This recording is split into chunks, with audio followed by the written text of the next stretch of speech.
I hooked it up. So the way you do that is I took the Schrader valve out of the one where it is evaporated, not put in. That's where it comes out.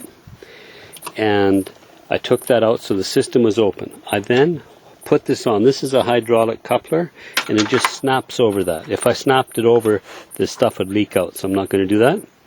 So you hook that on, and then you turn the pin back in the end here so that it doesn't puncture the can when you screw it on the can, or it'll start leaking right away. So turn that back, and when it's out all the way, then just screw it on the can. Once it's screwed onto the can, you're ready to go. So you'll hook this up, hook that on there. This is hooked onto your can. Then you'll need to turn the can upside down. I'll just show you in a minute. So with the gauge and the line hooked up, you turn your can upside down and then start to turn in that screw. On the end, the needle will puncture the sealed part of the can on this end. And you'll hear it going in. You'll hear it going really slow. The more you open it, the faster it'll go. With our sacrifice can, we would just go psh. I'd have my finger over that, and then I'd let my finger off and the air would come out. And we did that about 3 times, and then put the Schrader valve back in.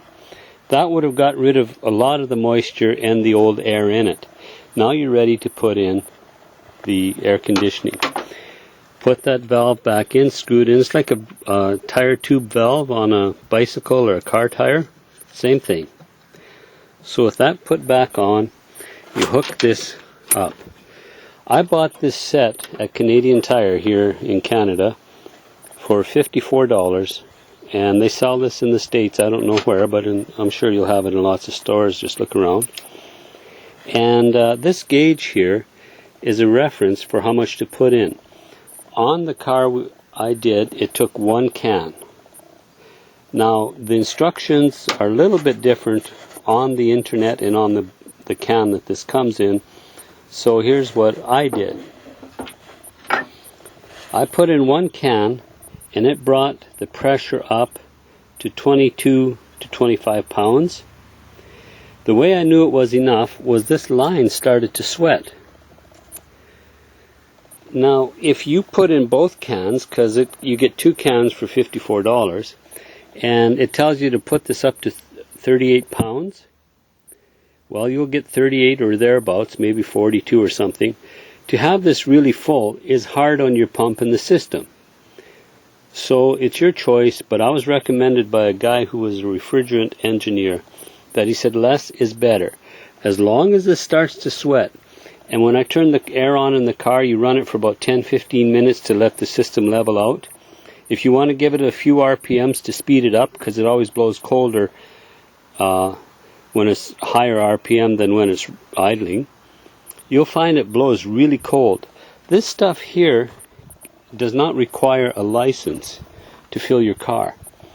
Now the pro shops are going to speak against it and run it down and things like that, and I mean that's just human nature, right? They want to stay in business. This here RedTech 12A is for automotive. Don't buy this stuff for a refrigerator for your fridge in the house. That's a different can. It looks similar, but make sure you get the automotive. And put this in. It is also ozone friendly. So if some evaporates in the air or escapes in the air, those it's not going to matter. So like I said, this is ozone friendly.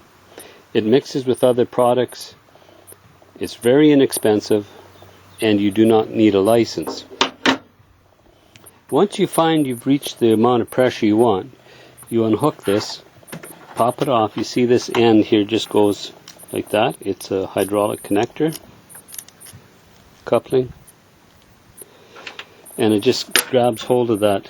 If you have the old type, and these are threads, in the kit they send you a piece that threads on to the old style, and it leaves you with this quick connector coupling anyway, so you'll be fine.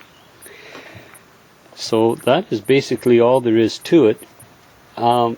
You could check to see if you have any leaks, you follow these hoses to where they hook up, and you look on the bottom, and if you see any red dye on a white cloth, you'll know that it's leaking there and you'll need to tighten it up.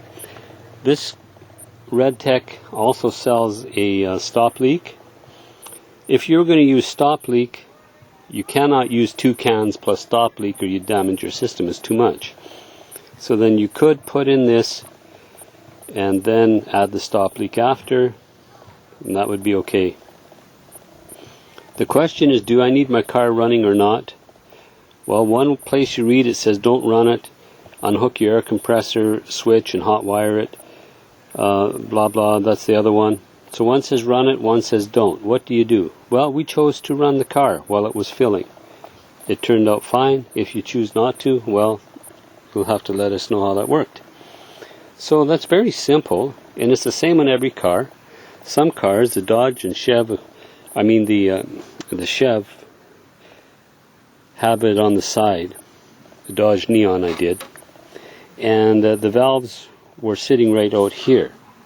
So basically you'll need to know which is your in and which is your out. Establish that first, and it's very simple.